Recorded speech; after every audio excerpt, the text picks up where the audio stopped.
Yes, students, most welcome in our video classes. As we discuss about the renal disorder. In last class, we are discussed about the nephrolithiasis and urolithiasis.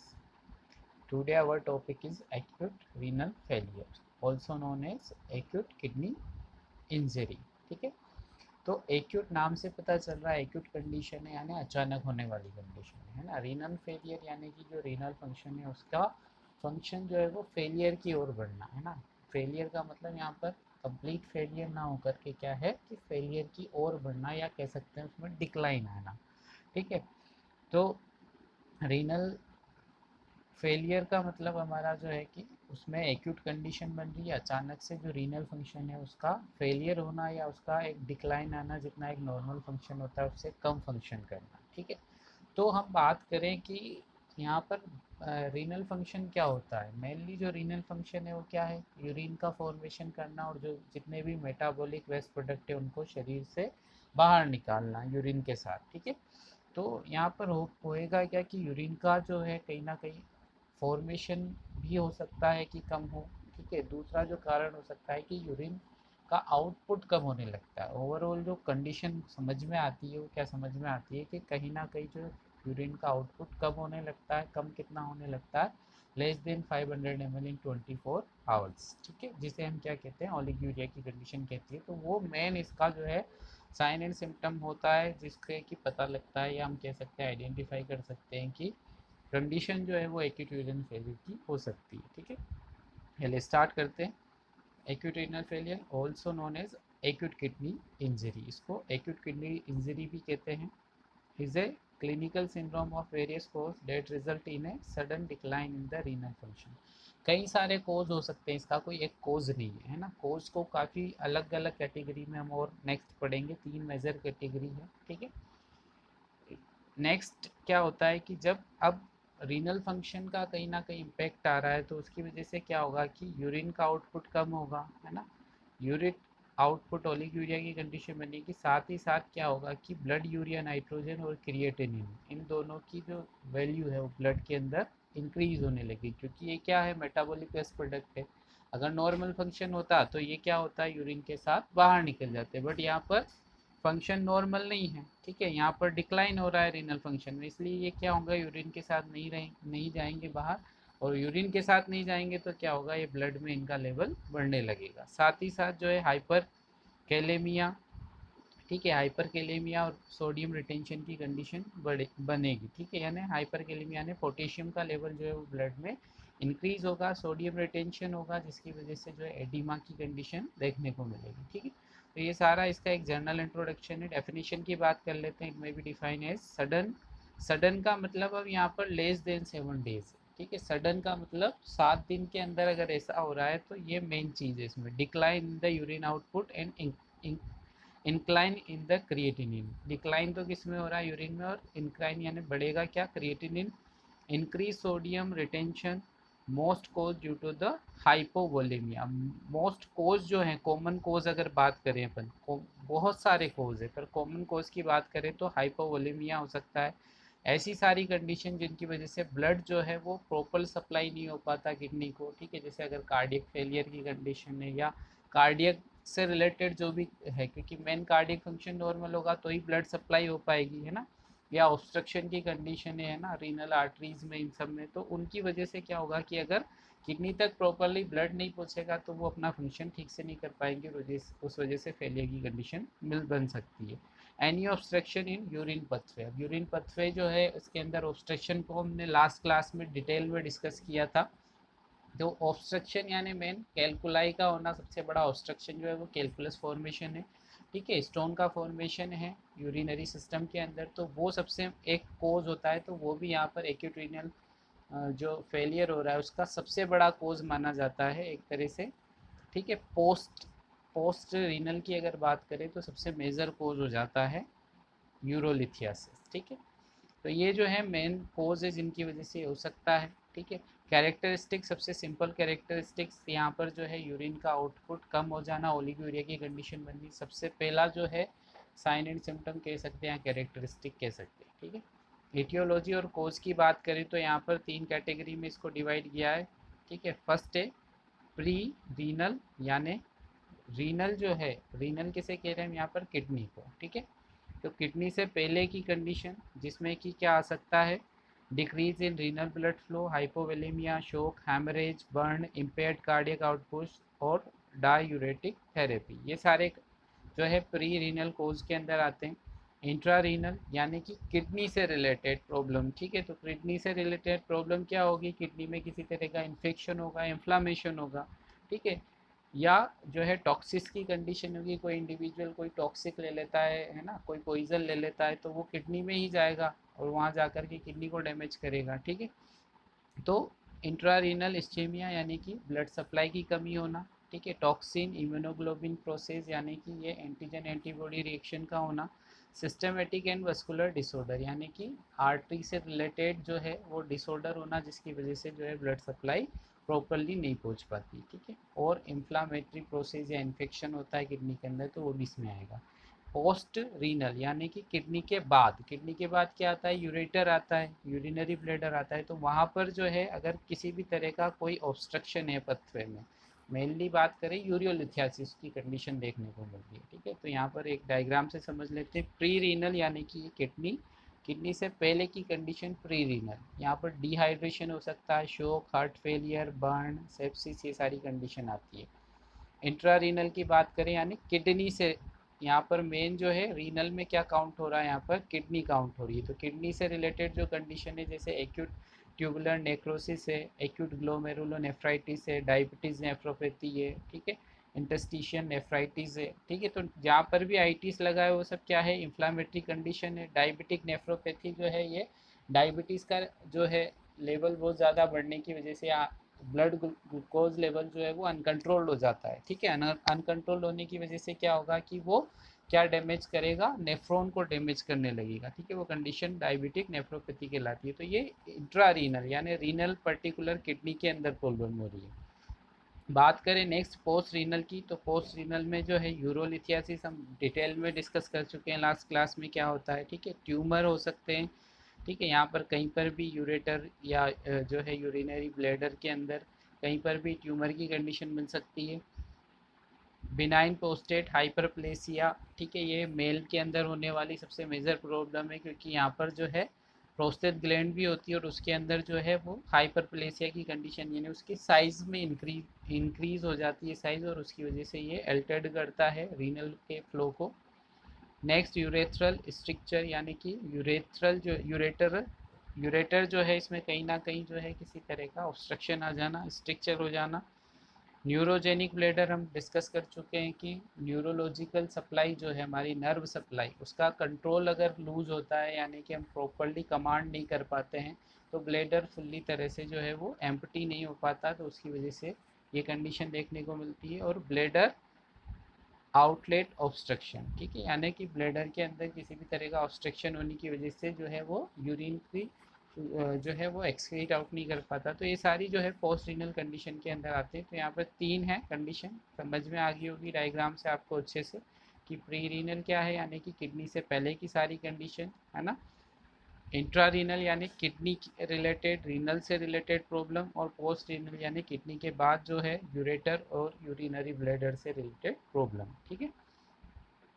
अब यहाँ पर next आ जाता है clinical course या phases of acute renal failure क्या है, ठीक है। तो सबसे पहला ओलिग्यूरिया एंड यूरिक फेज होता है, यानी कि जो या तो ओलिग्यूरिया होगा 500 ml से कम हो जाएगा आउटपुट, या एन यूरिया यानी 50 ml से भी कम हो सकता है, ठीक है। दोनों कंडीशन यहाँ देख बन सकती है। नेक्स्ट हम बात करें कि explained by rise in the serum concentration of elements. अब क्या होगा कि यूरिन आउटपुट कम हो रहा है, तो यूरिन से क्या है मेनली वेस्ट प्रोडक्ट बाहर जा रहे हैं, मेटाबॉलिक वेस्ट प्रोडक्ट बाहर नहीं जा पाएंगे, तो उनका लेवल जैसे यूरिया, क्रेटिनिन, ऑर्गेनिक एसिड, ठीक है, इंट्रासेलुलर केटायन, इन सब का जैसे पोटेशियम, मैग्नीशियम, इन सब का लेवल बढ़ने लगेगा, ठीक है। नेक्स्ट हम बात करें डायूरेटिक फेज। अब ये डायूरेटिक फेज जो है वो begin when the 24 hour urine volume excrete more than 500 ml। तो डायूरेटिक फेज का मतलब कभी कभी जो भी एक इंडिविजुअल अगर जैसे किसी को जो है जैसे यूरोलिथियासिस की कंडीशन थी और वहाँ पर जो है स्टोन छोटा था और वो यूरिन के साथ अगर जो है वो कुछ मेडिसिन वगैरह लेने से जो है बाहर चला जाता है यूरिन के फ्लो के साथ, तो वो क्या हो जाएगा, पथवे क्लियर हो जाएगा, यानी पोस्ट रीनल कोज जो था वो ख़त्म हो गया। तो वापस से धीरे धीरे क्या हो जाएगा कि यूरिन आउटपुट बढ़ने लगेगा। यानी ऐसी सारी कंडीशन है जिसमें कि एक्यूट रीनल फेलियर तो हुआ है, बट जो कंडीशन है उसके होने का कारण वो उतना ज़्यादा सीवियर नहीं है। ठीक है, तो उस कंडीशन में उसको अगर वो जैसे ही ट्रीट होगा, जैसे कारण जो भी कोज है, कोज जो है ट्रीट हो जाता है, तो वैसे ही क्या हो जाएगा, ये यूरिन आउटपुट फिर से बढ़ने लगेगा। ठीक है, तो इस फेज को हम क्या कहेंगे, डायूरेटिक फेज कहेंगे। ठीक है, यहाँ पर साथ ही साथ जब अगर यूरिन आउटपुट बढ़ने लग रहा है तो उससे क्या होगा, यूरिन के साथ ब्लड यूरिया नाइट्रोजन और सीरम क्रिएटिन जो है वो यूरिया में चला जाएगा बाहर। तो उसकी क्या हो जाएगी, जब ब्लड यूरिया नाइट्रोजन और सीरम क्रिएटिनिन क्या होगा, जब ये दोनों की दोनों यूरिया के साथ बाहर जाएंगे तो ब्लड में वापस से इनकी जो अमाउंट बढ़ा हुआ था वो वापस से डिक्रीज होने लग जाएगा। ठीक है, रिकवरी फेज जो है यानी कि रिकवरी होना, एक बार जो डैमेज हुआ, एक बार जो एक्यूट किडनी इंजरी भी बोल रहे हैं, मतलब कहीं ना कहीं जो है लॉस हो रहा है फंक्शन का, तो वो फंक्शन का जो लॉस हुआ है वो वापस से रिकवर होने का जो फेज़ है उसे हम यहाँ पर क्या कह रहे हैं, रिकवरी फेज़। तो ये जो है वो कुछ महीनों से लेकर के कुछ सालों तक चल सकता है, डिपेंड करता है कि क्या कारण रहे जिसकी वजह से एक्यूट रीनल फेलियर की कंडीशन बनी। ठीक है, नेक्स्ट हम इसकी पैथोफिजियोलॉजी समझ लेते हैं, क्या है पैथोफिजियोलॉजी। तो पहला जो है प्री रीनल कोज है ना, जो हमने डिस्कस कर लिए, हाइपोवेलेमिया, हेमरेज, एनाफ्लेक्सिस शोक, कार्डियोजेनिक शोक, डिहाइड्रेशन, ये सब। ठीक है, प्री रीनल कोज हो चाहे इंट्रानीनल कोज हो, है ना, नेफ्रोटॉक्सिक ड्रग हो, पॉइजन हो, या ग्लोमेरुलाइटिस की कंडीशन हो, ठीक है, नेफ्राइटिस की कंडीशन हो, ये सारी कंडीशन जो है वो इंट्रारीनल कोज हो चाहे या पोस्ट रीनल कोज हो, जिसमें कि ब्लेडर आउटलेट ऑब्स्ट्रक्शन हो, चाहे बायलेटरल यूरेटर ऑब्स्ट्रक्शन हो, ट्यूमर हो, है ना, यूरोलिथियासिस हो। तो इन सब की वजह से क्या होगा, तीनों की वजह से अलग अलग कंडीशन बनेगी। अगर प्री रीनल कोज है तो उससे क्या होगा कि ग्लोमेरुलर हाइपोपरफ्यूजन होगा, यानी ग्लोमेरुलर जीएफआर जो है वो कहीं ना कहीं जो है उसमें प्रॉपर ग्लोमेरुलर हाइपोपरफ्यूजन, वहाँ पर किडनी तक प्रॉपरली ब्लड नहीं पहुँच पाएगा, और ब्लड नहीं पहुँच पाएगा तो किडनी के टिश्यू जो है कहीं ना कहीं वो इंजर्ड होने लगेंगे। ठीक है, क्योंकि ब्लड जो है वो ज़रूरी है नॉर्मल फंक्शनिंग के लिए, नॉर्मल ऑक्सीजन के लिए, नॉर्मल न्यूट्रिएंट के लिए।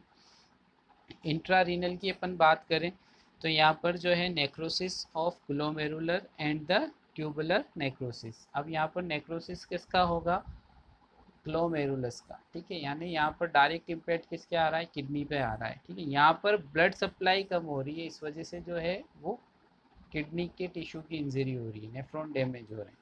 बट यहाँ पर डायरेक्ट इंजरी हो रही है, वो कहाँ पर हो रही है, किडनी में हो रही है, इन्फ्लामेटरी रिएक्शन की वजह से हो सकता है। ठीक है, ड्रग टॉक्सिसिटी की वजह से हो सकता है, एंटीजन एंटीबॉडी रिएक्शन की वजह से हो सकता है। ठीक है, किसी इन्फेक्शन, बैक्टीरियल वायरल इन्फेक्शन की वजह से हो सकता है। ठीक है, पोस्ट रीनल कोज की बात करें तो इसमें मेन क्या होगा कि यूरिन तो बन रहा है, ठीक है, बट यूरिन जो है वो बनने के बाद यूरेटर से या यूरिनरी ब्लेडर से बाहर नहीं जा पा रहा, बाहर नहीं जा पा रहा, तो वो यूरिन कहाँ हो रहा है, यूरिनरी सिस्टम के अंदर ही इकट्ठा हो रहा है। ठीक है, तो उसकी वजह से यूरिन में मेन क्या है, सबसे ज़्यादा अगर हम बात करें तो 96% वाटर है ना। तो उस वाटर के रिटेंशन की वजह से कंडीशन क्या बन जाएगी, यहाँ पर हाइड्रोनेफ्रोसिस की कंडीशन बनेगी। क्या कंडीशन बन जाएगी स्टूडेंट्स, हाइड्रोनेफ्रोसिस की कंडीशन बन जाएगी। ठीक है, यानी किडनी के अंदर जो है वो वाटर का रिटेंशन होगा, यानी वाटर जो है वो इंक्रीज होने लगेगा, इसी को हम क्या कहेंगे, हाइड्रोनेफ्रोसिस कहेंगे। ठीक है, तो ये तीनों कोज हैं, प्री, इंट्रा और पोस्ट, और इनके साथ ही क्या होगा, तीनों का ओवरऑल इम्पैक्ट जो होगा, retention of the endogenous metabolism. Metabolism जो है, जो जैसे कि सोडियम, पोटेशियम, है ना, जितने भी, या ब्लड यूरिया नाइट्रोजन, है ना, ये सब यूरिया के प्रोडक्ट जो हैं वो यूरिन के साथ बाहर जाने थे, नहीं जा पा रहे, इसलिए उनका क्या हो जाएगा, रिटेंशन हो जाएगा। Retention of water and the electrolyte. ठीक है, वही कंडीशन है कि जितने भी वाटर और इलेक्ट्रोलाइट उनका भी यहाँ पर क्या होने लगेगा, रिटेंशन होने लगेगा। ठीक है, अब रिटेंशन की वजह से क्या होगा, पल्मोनरी एडिमा हो सकता है। ठीक है, हाइपर कैलेमिया की कंडीशन बनेगी, ओलिग्यूरिया की कंडीशन बनेगी, एनयूरिया की कंडीशन देखने को मिल सकती है ना। यूरिया का लेवल, क्रिएटिनिन का लेवल जो है वो ब्लड में बढ़ने लगेगा, ठीक है। तो ये हम ऑलरेडी डिस्कस कर चुके हैं, है ना। नेक्स्ट हम बात कर लेते हैं क्लिनिकल मैनिफेस्टेशन। सेम जो 3 कोज है, उन 3 कोजों के तीनों के अलग अलग यहाँ पर क्लिनिकल मैनिफेस्टेशन देखने को मिलते हैं। पहला जो है प्रीरिनल, प्रीरिनल में क्या होगा, decrease tissue turgor, dryness of mucus, ये सब डिहाइड्रेशन की कंडीशन हो रही है मेरे लिए, ठीक है। तो उसी के sign and symptom, dryness of mucus, पानी की कमी होगी तो क्या होगा, ड्राइनेस हो जाएगी म्यूकस की, है ना, पूरा गला सूखने लगेगा। वेट लॉस, पानी की कमी, पानी का, क्योंकि वेट जो है लगभग जो है 70% के अप्रोक्स हमारा बॉडी वेट वो वाटर की वजह से ही है, ठीक है। तो जब वाटर की कंडीशन होगी, डिहाइड्रेशन होगा, तो उसकी वजह से क्या होगा, वेट लॉस हो जाएगा, वेट कहीं ना कहीं कम हो जाएगा, ठीक है। हाइपोटेंशन, ब्लड प्रेशर को मेंटेन रहने के लिए जो है एडिक्वेट जो है वो फ्लूइड और इलेक्ट्रोलाइट चाहिए, उनकी जो है यहाँ पर डेफिशिएंसी होगी तो हाइपोटेंशन की कंडीशन देखने को मिलेगी। ओलिग्यूरिया, एन्यूरिया हाई सही, ठीक है। फ्लैट नेक वेन हो सकती है यहाँ पर, यानी कि नेक वेन जो है वो कहीं ना कहीं एक उसमें हम देखते हैं कि स्लाइटली वो एडिक्वेट जब उसमें परफ्यूज़न होता है तो वो ऊपर से इजीली पेल्पेट की जा सकती है। तो जब उसका परफ्यूज़न, क्योंकि यहाँ पर क्या हो रहा है, वॉल्यूम की कमी हो रही है, हाइपोवोल्यूमिया, तो वो फ्लैट हो जाएगी, ठीक है। टेकीकार्डिया, टेकीकार्डिया यानी इंक्रीज हार्ट रेट, ठीक है। तो ये सारे साइन एंड सिम्टम इसमें देखने को मिलेंगे अगर प्री रीनल कोज है। तो इंट्रा रीनल है तो क्या होगा, presentation based on cause, oedema usually present है। इंट्रा रीनल में जो है अलग अलग साइन एंड सिम्टम हो सकते हैं। सबसे मेन जो साइन एंड सिम्टम की बात करें तो यहाँ पर क्या होगा, एडिमा जो है वो देखने को मिलेगा, क्योंकि वहाँ पर क्या हो रहा है कि डिक्लाइन हो रहा है कहीं ना कहीं, ठीक है। फंक्शन में इंफ्लामेटरी रेस्पॉन्स है, और इंफ्लामेटरी रेस्पॉन्स होने की वजह से जो है वहाँ क्या हो जाएगा, रिटेंशन होगा वाटर का, और उसकी वजह से एडिमा होगा। ये हम डिटेल में डिस्कस कर चुके हैं नेफ्रोटिक सिंड्रोम में, ठीक है। नेक्स्ट हम बात करें post renal obstruction to the urine flow, obstructive symptom of the BPH, ठीक है। ये पोस्ट रीनल कोज है तो इसके रिलेटेड जो है मेनली यूरिन फ्लो का ऑब्स्ट्रक्शन यहाँ पर देखने को मिलेगा। इसे भी हम डिटेल में जो है नेफ्रोलिथियासिस, यूरोलिथियासिस में लास्ट क्लास में डिस्कस कर चुके हैं डिटेल में, ठीक है। नेक्स्ट हम बात करें अदर चेंजेस की, तो वो क्या होगा, इन सब की वजह से जो है यूरिन के साथ जो वेस्ट प्रोडक्ट जाने थे वो नहीं जा पाएंगे, और वो कहाँ, उनका कंसनट्रेशन जैसे यूरिया, नाइट्रोजन का, क्रिएटिनिन का, पोटेशियम का, इन सब का जो है वो लेवल क्या होगा, बढ़ने लगेगा, इंक्रीज होने लगेगा, कहाँ पर, ब्लड के अंदर, ठीक है। तो ये मेन जो है चार कंडीशन बनती है, 4 तरह के साइन एंड सिम्टम देखने को मिल सकते हैं। तो यहाँ पर जो है ये साइन एंड सिम्टम अलग अलग हो सकते हैं, मेन डिपेंड करेगा कि कोज क्या है। प्री रीनल कोज है तो प्री रीनल के साइन एंड सिम्टम देखने को मिलेंगे, इंट्रा रीनल कोज है तो इंट्रा रीनल के देखने को मिलेंगे, पोस्ट रीनल है तो पोस्ट रीनल को देखने को मिलेंगे। और ये जो लास्ट है ना, ये लास्ट साइन एंड सिम्टम जैसे कि concentration of urea, nitrogen, creatinine, potassium, इन सब का कंसनट्रेशन बढ़ना, तो ये सब में देखने को मिलेगा, ठीक है। क्योंकि मेन क्या हो रहा है, ओवरऑल जो यूरिन आउटपुट है वो डिक्रीज हो रहा है, और डिक्रीज होने की वजह से या किडनी का फंक्शन इम्पेयरमेंट होने की वजह से इनका जो एक्सक्रीशन होना चाहिए था, इनको ब्लड से प्यूरिफिकेशन होना था, वो नहीं हो पा रहा है, और ब्लड में ही फिर इनका कंसनट्रेशन इंक्रीज होने लगेगा, ठीक है। नेक्स्ट हम बात कर लेते हैं डायग्नोस्टिक इवैल्यूएशन की। तो डायग्नोस्टिक इवैल्यूएशन में फर्स्ट आता है हिस्ट्री कलेक्शन। हिस्ट्री कलेक्शन ज़रूरी है, प्रॉब्लम कब से हो रही है, क्यों हो रही है, क्या कोज हो सकते हैं, तो वो सब आइडेंटिफाई करने के लिए डिटेल हिस्ट्री कलेक्शन ज़रूरी है। यूरिन एनालिसिस, यूरिन एनालिसिस से हमको क्या पता चलेगा, प्रोटीन यूरिया, हेमेचूरिया, अगर इस तरह की कास्ट वगैरह प्रेजेंट है तो वो आइडेंटिफाई होंगे। यूरिन केमिस्ट्री एग्जामिनेशन क्यों किया जाता है, ये to distinguish various form of actual renal failure, अब पता करने के लिए कि क्या कारण है एक्चुअली उसको, तो यूरिन केमिस्ट्री एग्जामिनेशन करना ज़रूरी है कि यूरिन के अंदर क्या क्या प्रेजेंट है, ठीक है, क्या क्या चेंजेस हो रहे हैं उसके अंदर। Next renal ultrasonography. अब रीनल अल्ट्रासोनोग्राफी अगर कोई ऑब्स्ट्रक्टिव कंडीशन की वजह से हो रहा है, कोई ट्यूमर है, ठीक है, या जो है किसी तरह का जो है साइज़ में वेरिएशन आ रहा है, या कोई जो है बात करें हम स्टोन बन रहा है, तो उन सबको डिटरमाइन करने के लिए जो है वो क्या किया जाता है, रीनल अल्ट्रासोनोग्राफी की जाती है, ठीक है। अब यहाँ पर एक क्राइटेरिया दिया हुआ है, ये स्टैंडर्ड क्राइटेरिया है कि एक्यूट किडनी इंजरी या एक्यूट रीनल फेलियर को किस तरह से डायग्नोस किया जाए, ठीक है। तो 3 इसके क्राइटेरिया हैं। First, increase in the serum creatinine bye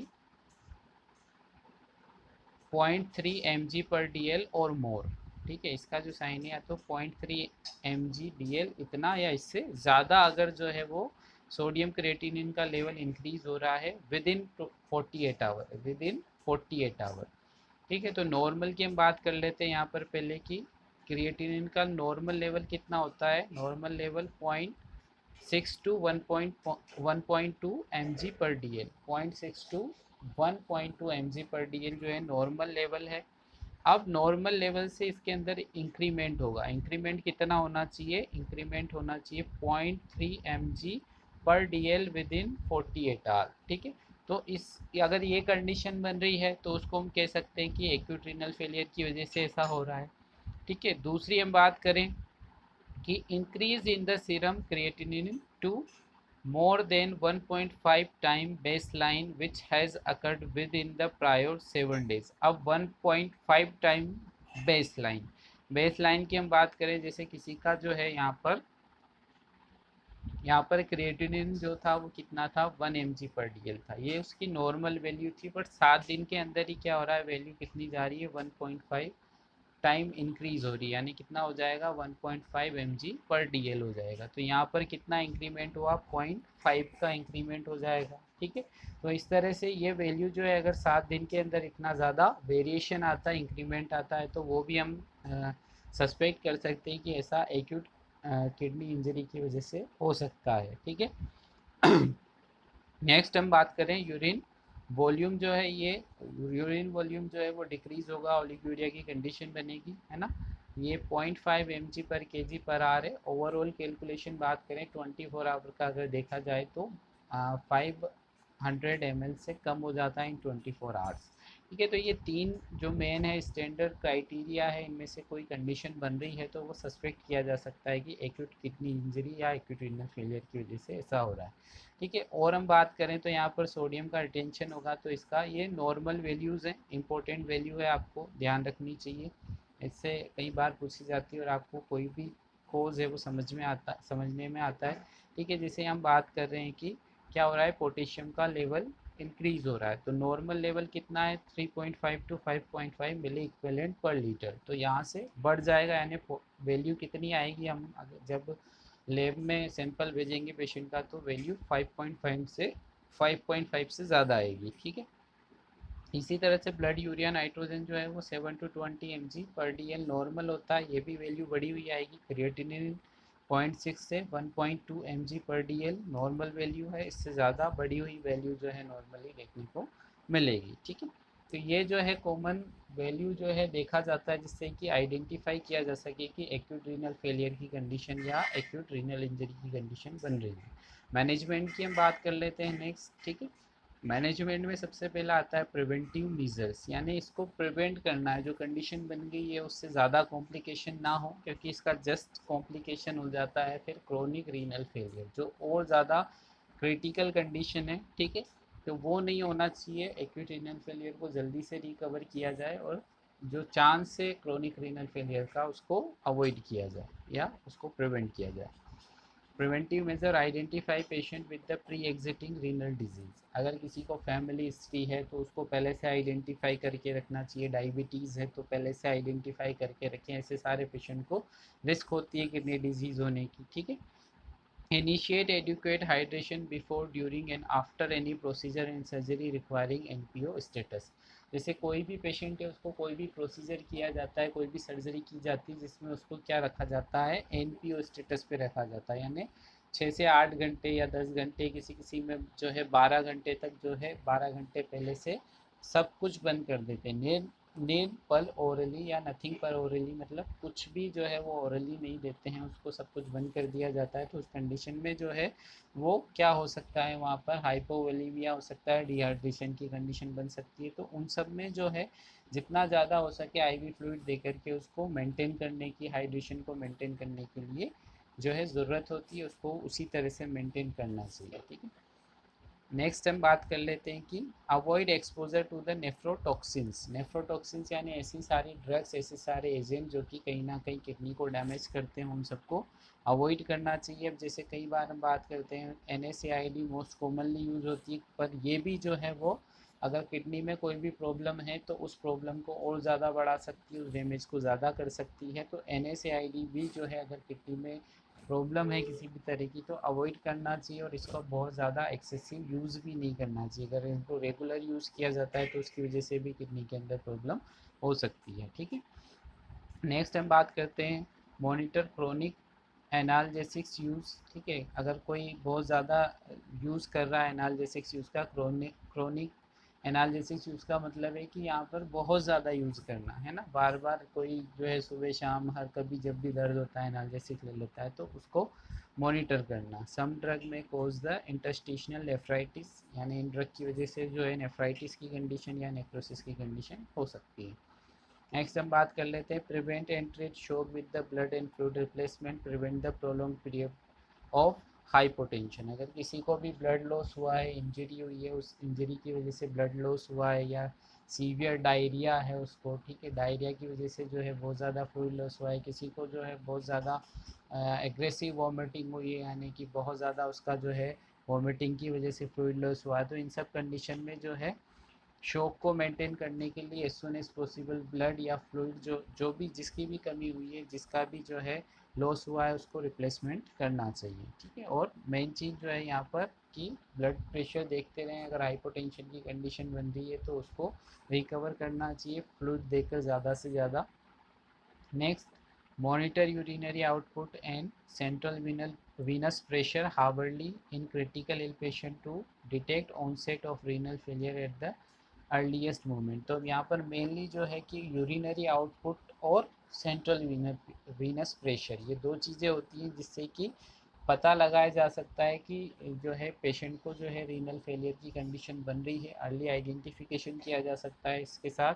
तो वो पता लगाना चाहिए ताकि यहाँ पर जो है क्रिटिकली इल कंडीशन जो है वो आइडेंटिफाई किया जा सके, ऐसे पेशेंट आइडेंटिफाई किए जा सके जो कि क्रिटिकली इल हैं। ठीक है, और उनका उसी तरह से एज सुन एज पॉसिबल उनके लिए जो है ट्रीटमेंट स्टार्ट किया जाए, मैनेजमेंट स्टार्ट किया जाए, ताकि क्योंकि वो ऑलरेडी क्रिटिकल इल कंडीशन उनकी अगर है तो उस वजह से जो है वो क्या हो सकती है, उनको फर्दर किडनी डैमेज हो सकते हैं। ठीक है, नेक्स्ट हम बात करें scheduled diagnostic study requiring dehydration, so they are rest day especially in elderly patient who may not have the adequate renal reserve।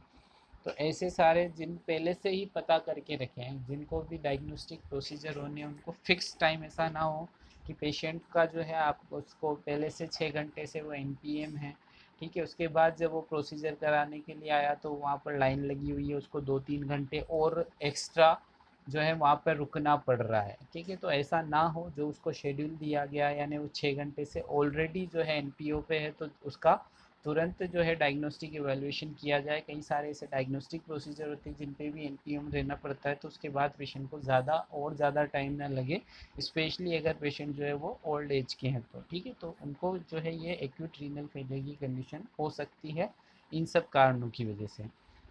Next हम बात करें pay special attention to draining wound burn and fourth way which can lead to the dehydration, sepsis and progressive renal damage। अब ये तीनों condition जो है, जैसे wound की बात करें, अगर ड्रेनिंग वुंड है कहीं से तो वहाँ पर भी फ्लूइड लॉस होगा। बर्न में जो है वो सीवियरली फ्लूइड लॉस हो जाता है ना, जो हमारा जो है जलने की वजह से बर्न की कंडीशन होने के साथ जो है क्या होगा, टिश्यू तो जलते ही है, टिश्यू के साथ साथ क्या होता है कि वाटर जो है फ्लूइड भी जल जाता है। ठीक है, तो उस वजह से क्या होगा कि सीवियर डिहाइड्रेशन की कंडीशन यहाँ पर देखने को मिलती है। ठीक है, तो उनको अर्ली आइडेंटिफिकेशन किया जाए और उनका उसी तरह से एज सुन एज पॉसिबल उनको मैनेज किया जाए।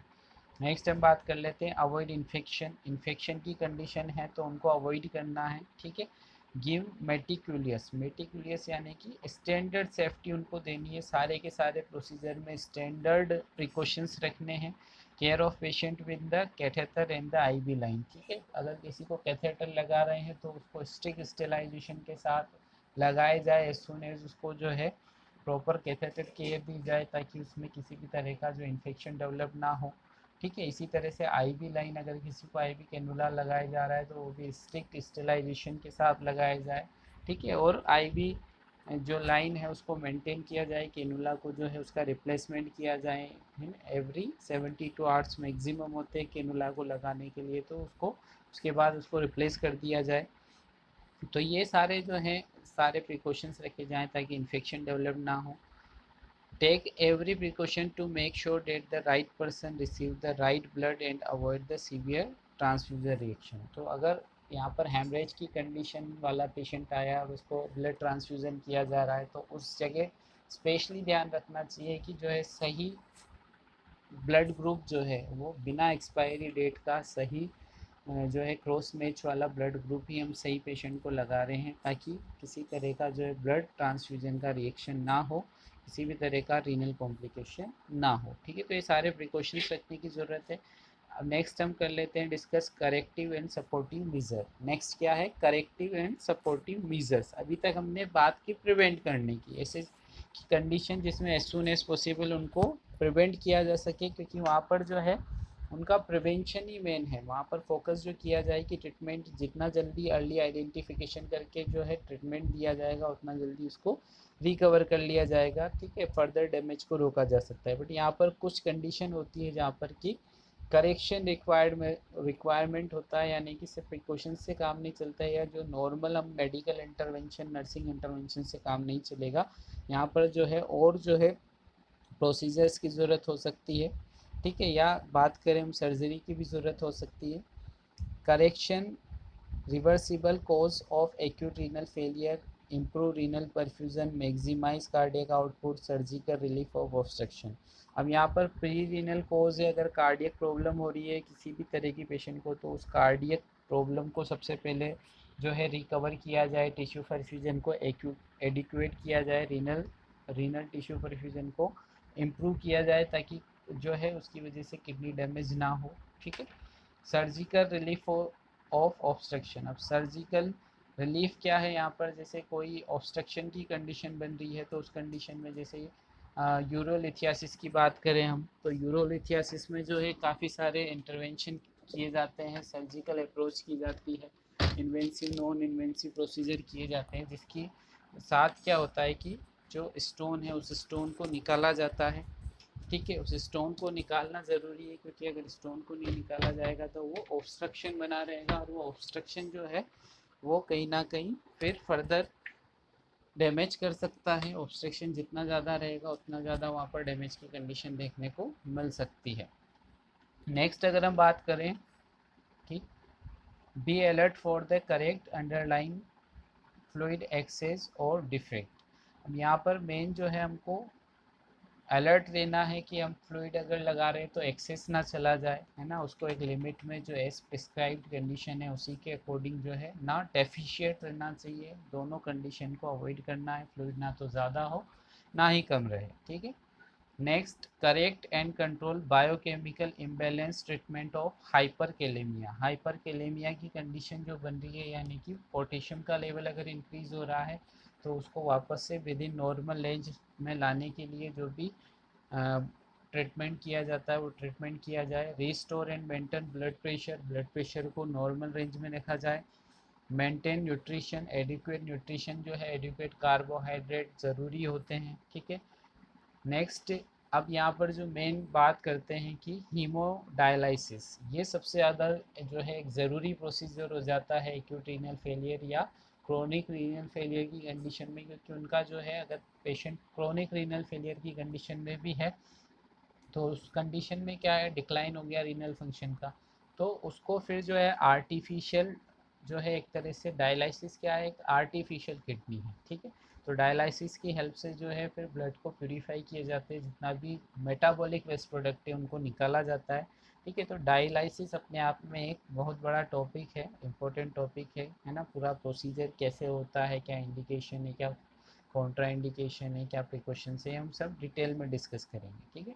तो मेनली यहाँ पर डायलिसिस 2 टाइप की होती है, हीमोडायलिसिस और पेरिटोनियल डायलिसिस, है ना। तो डायलिसिस जो है यानी कि प्यूरिफिकेशन ऑफ द ब्लड, ठीक है, with the help of the dialysis technique, ठीक है। तो यहाँ पर डायलिसिस का ये जो यूज़ किया जाता है मेनली क्या किस लिए किया जाता है कि जो भी ये वेस्ट प्रोडक्ट हैं वेस्ट प्रोडक्ट को निकाल लिया जाए ब्लड से। तो इसके लिए दो टेक्निक यूज़ करते हैं। हीमोडायलिसिस ज़्यादा कॉमन है, पेरिटोनियल डायलिसिस भी की जा सकती है। दोनों क्या होती है हम डिटेल में डिस्कस करेंगे आगे की क्लासों में, ठीक है। तो मेन जो है यहाँ पर डायलिसिस बहुत सारा आपके स्टूडेंट को आपको पता भी होगा कि डायलिसिस क्या है, ठीक है। तो यहाँ से जो ब्लड है वो ब्लड को निकाला जाता है, एक मशीन होती है डायलिसिस में डाला जाता है।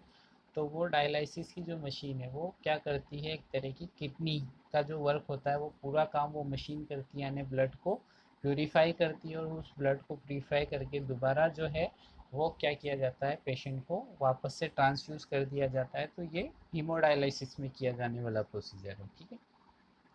नेक्स्ट हम बात करें renal replacement therapy for the patient with progressive renal failure and the other life threatening complication। अब यहाँ पर जो परमानेंट अगर किसी को ऐसा लग रहा है कि ये एक्यूट कंडीशन है पर आगे जाकर क्रोनिक भी हो जाएगी, रिकवरी की चांस बहुत कम है, तो उस कंडीशन में पेशेंट को पहले से एडवाइस कर देना चाहिए कि आपको अगर पॉसिबल है तो रीनल ट्रांसप्लांटेशन करा लीजिए, क्योंकि यही इसका एक परमानेंट सॉल्यूशन होता है, ठीक है। तो अगर ऐसा पॉसिबल है तो रीनल ट्रांसप्लांटेशन की सर्जरी, यानी किडनी को जो है अगर कोई डोनर मिल जाता है तो डोनर की किडनी लेकर के सर्जरी के साथ जो है किडनी का रिप्लेसमेंट कर दिया जाता है, ठीक है। तो ये मेन इसके जो है करेक्टिव या हम बात करें कि सपोर्टिंग मैनेजमेंट इसमें किया जाता है। नेक्स्ट हम बात कर लेते हैं नर्सिंग मैनेजमेंट की। इम्पोर्टेंट है हमारे लिए नर्सिंग मैनेजमेंट क्या किया जाए। तो सबसे पहले नर्सिंग असेसमेंट, असेसमेंट में determine if there is a history of cardiac disease, malignancy, sepsis और द इंटरकरेंट इलनेस, ठीक है। तो अगर किसी को भी कोई ऐसी प्रॉब्लम है जिससे कि किडनी पे इम्पेक्ट आ सकता है, जैसे कार्डियक डिजीज़ का आ सकता है, ट्यूमर है, कैंसर है, तो इनका आ सकता है, सीवियर इन्फेक्शन की कंडीशन है, कोई टॉक्सिन्स वगैरह लिए हैं, पॉइजन की कंडीशन है, ठीक है। तो ये सब जो है कहीं ना कहीं डायबिटीज़ है, ये सब किडनी पे इम्पेक्ट करती है। तो अगर ये सारी कंडीशन है तो इनकी हिस्ट्री के बारे में डिटरमाइन करना सबसे पहला। Determine if the patient has exposed to potential nephrotoxic drug, antibiotic, NSAID, contrast agent, solvent. तो अगर ये सारी की सारी जो है नेफ्रोटॉक्सिस एजेंट जो है अगर इनसे एक्सपोजर हो रहा है पेशेंट का, तो उसको भी आइडेंटिफाई करना है एज सून एज पॉसिबल, ठीक है, ताकि जो है उसको रोका जा सके और उसके लिए अप्रोप्रिएट एक्शन लिए जा सके।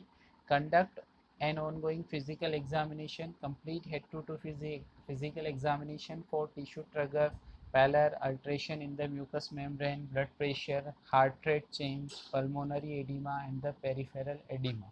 तो ये सब कंडीशन जो है हमको कैसे पता चलेगी, जब एक इंडिविजुअल का क्या किया जाएगा, एक physical examination complete, head to to examination complete किया जाएगा, उसके वाइटल्स जो है वो मॉनिटर किए जाएंगे। तो ये सारी की सारी अगर कंडीशन इनमें से कुछ भी एबनॉर्मल है तो वो हमको आइडेंटिफाई हो जाएगी, ठीक है।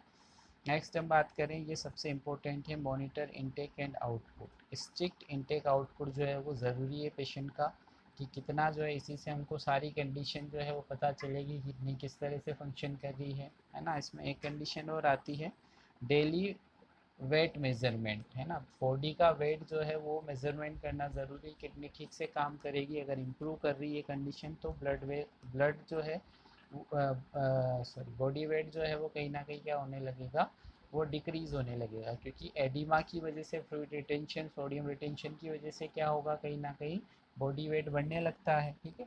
और अगर जब नॉर्मल किडनी फंक्शन दोबारा आती है, रिकवरी फेज स्टार्ट हो जाता है, तो वापस से बॉडी वेट जो है वो डिक्रीज़ होने लगता है, ठीक है। तो ये इसमें monitor intake output and measurement of body weight, ठीक।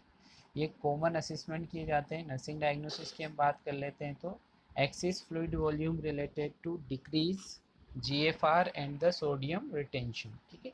तो ये फर्स्ट जो है, अब यहाँ पर एक्सिस फ्लूइड वॉल्यूम हो रहा है, क्यों हो रहा है, क्योंकि यहाँ पर ओलिगुरिया की कंडीशन हो रही है, यानी यूरिन के साथ तो जो है वो फ्लूइड बाहर नहीं जा रहा।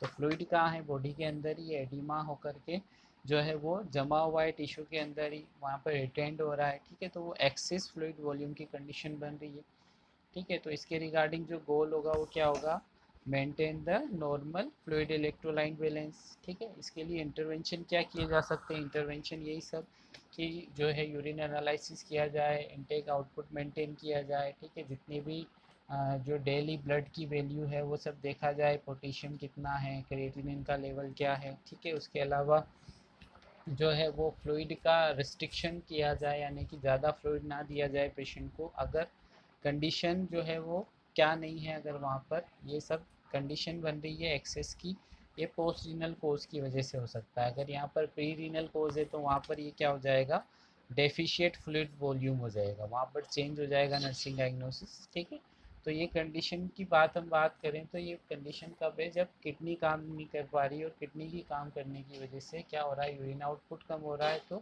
फिर उसकी वजह से एडिमा की कंडीशन बनेगी। और एडिमा की जब कंडीशन बनेगी तो उसके लिए नर्सिंग डायग्नोसिस क्या बनेगा, excess fluid volume related to decrease GFR and the sodium retention. ठीक है, सेकंड हम बात करें तो इसके लिए जो है, जब एक्सेस फ्लूइड वॉल्यूम की कंडीशन है तो सारे इंटरवेंशन जिन्हें जितने हमने डिस्कस किए हैं वो सब इसमें आ जाते हैं। ठीक है, इसमें जो है ब्लड प्रेशर, वाइटल साइंस को मेंटेन करना, अगर हाइपर कैलेमिया हो रहा है तो पोटेशियम के लेवल को जो है मेंटेन करना। ठीक है, पोटेशियम के लेवल को नॉर्मल रेंज में लेकर के आना। उसके अलावा जो है एपीजी एनालिसिस करना डेली, ये सारे के सारे इंटरवेंशन इसमें आते हैं। साथ ही साथ जो है सारी फ्लूइड और इलेक्ट्रोलाइट का मेंटेनेंस करना। ठीक है, नेक्स्ट हम बात कर लेते हैं risk for infection related to alteration in the immune system and the host defence. Risk for infection क्यों होगा यहाँ पर, क्योंकि जो है कहीं ना कहीं अल्ट्रेशन हो जाएगा इम्यून सिस्टम में, जब किडनी अपना ठीक से काम नहीं कर पाएगी। ठीक है, तो उसकी वजह से क्या होगा कि इम्यूनिटी कहीं ना कहीं अल्टर्ड हो जाती है, क्योंकि एडिमा की कंडीशन हो रही है, यहाँ पर इम्बेलेंस हो रहा है ना, फ्लूइड एंड इलेक्ट्रोलाइट इम्बेलेंस भी हो रहा है, उसकी वजह से भी क्या होगा कि रिस्क कहीं ना कहीं इंक्रीज हो जाएगी। तो यहाँ पर जो गोल होगा हमारा क्या होगा, मिनिमाइज और prevent the risk of infection. ठीक है, तो इन्फेक्शन को प्रिवेंट करने के लिए क्या इंटरवेंशन किए जाते हैं, सबसे पहले जो इंटरवेंशन किया जाता है वो क्या किया जाएगा कि रेगुलर जो है वो मॉनिटरिंग की जाए, वाइटल साइंस जो है उनको मॉनिटर किया जाए। ठीक है, वाइटल साइंस को मॉनिटर किया जाए। अगर फीवर की कंडीशन बन रही है तो वो इंडिकेट करता है कि वहाँ किसी ना किसी तरह के इन्फेक्शन है। उसके अलावा जो है वो, अगर किसी को कैथेटर वगैरह लगा हुआ है, ठीक है, तो उस कंडीशन में कैथेटर केयर उसको टाइम टू टाइम प्रोवाइड किया जाए, है ना।